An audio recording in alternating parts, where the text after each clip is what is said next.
Hi everyone, I thought I'd do a video of a trial shampoo bar recipe that I did recently. The video moves quite quickly. I'll try not to speak as quickly, but here we go.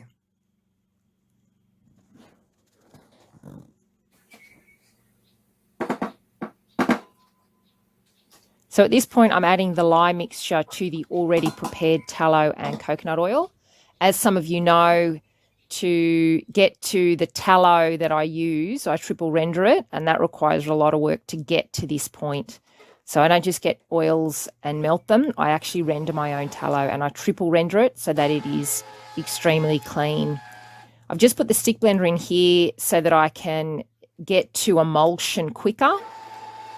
Because the spatula wasn't doing it, because I've got 50% coconut oil in there and I find that I need the stick blender at the ratios that I'm using, meaning the water and the lye and the super fat ratios.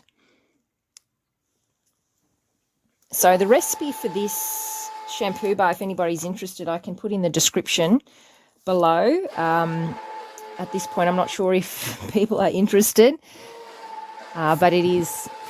Yeah, it's a trial, so I haven't actually used it. I'm doing it for a customer who's interested in using only saturated fats on their body, which is really good because, as we know, our skin is the largest organ in our body and we're absorbing whatever we're putting on it.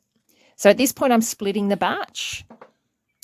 So I've got the scale there so I can evenly split it before I add the essential oils. And when I make soap, I've learned through experience that you have to have absolutely everything ready in one spot within hand's reach.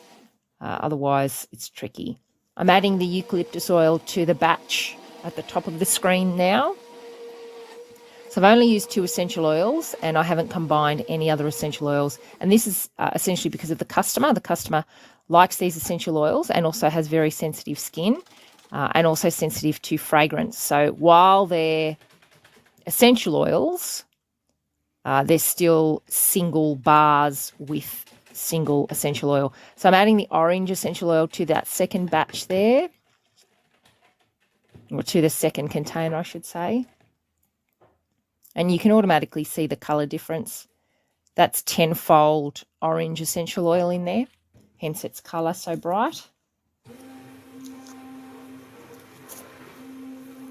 Just flicking through my book, if you can hear that, so I can give you some of the specs of the recipe.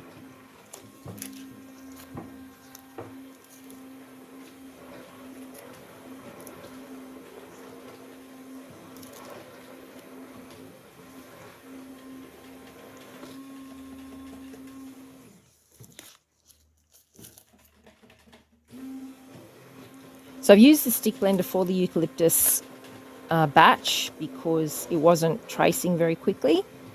So that's now done. You can see it's thickening. I'll have to put the recipe in the description. I write everything down and then I find that because I write absolutely everything down, I have copious amounts of pages and notes where I'm writing down recipes.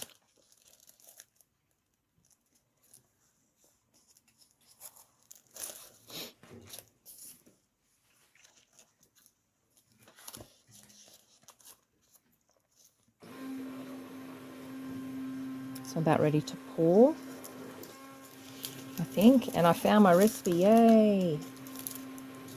So with this one, it's 500 grams coconut oil, 500 grams beef tallow.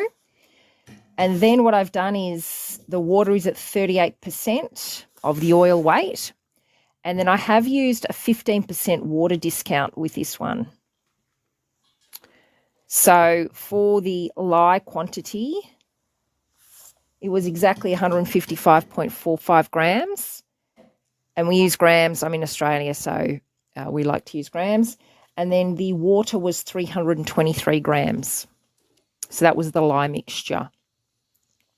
Then there's 15 grams of eucalyptus oil and 15 grams of orange oil. So just pouring it into those molds. So they're essentially a bamboo mold with a wax paper lining. And I find them very easy to get out of the mold, which you'll eventually see. So I like to scrape all the remnants of soap out as much as I can.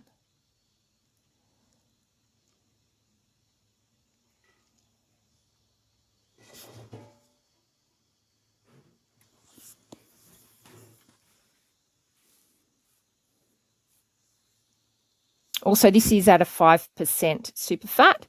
I usually do the shampoo bar 7% super fat, and I find that's for people with normal to dry hair. So this trial is for people with normal to oily hair because it's a less super fat. So I'm just whisking this this batch with the orange essential oil in it, and what I found is that it doesn't go to trace as quickly as I would like, so I get the stick blender back out.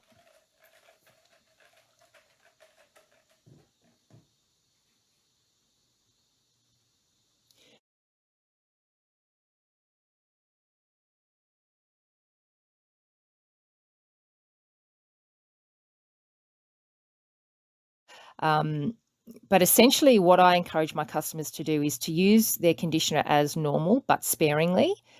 Just like, for example, if you have longer hair on the ends and work it through, or the apple cider vinegar method, which a lot of people use who use a shampoo bar, and that's 50% vinegar, 50% water, so half and half, whatever the quantity is. And I've just poured the molds. There we go. And they sat for a few hours before they were ready to cut. Here I am cutting them. So back to the apple cider vinegar. So yeah, 50-50. So if it's, half a cup of apple cider vinegar, half a cup of water, that's sufficient. Put in a spray bottle and then spray it on your hair a couple of times after you've had to use the shampoo bar. And then rinse it off, obviously, and see how your hair responds. There is a bit of a transition period for people using shampoo bars when for most of their life they've used bottle shampoo, which comes with synthetics, etc., etc. So this is the orange one. So I could have cut it probably a couple of hours before I did because it was firming up. I use the serrated blade here because I want that lather when people are using the shampoo bar to be a bit easier, and I find that serration helps with that. Just putting my stamp on them. They're almost ready. So I will check the curing process with this, and when they're ready, send them out to my customer. There they are.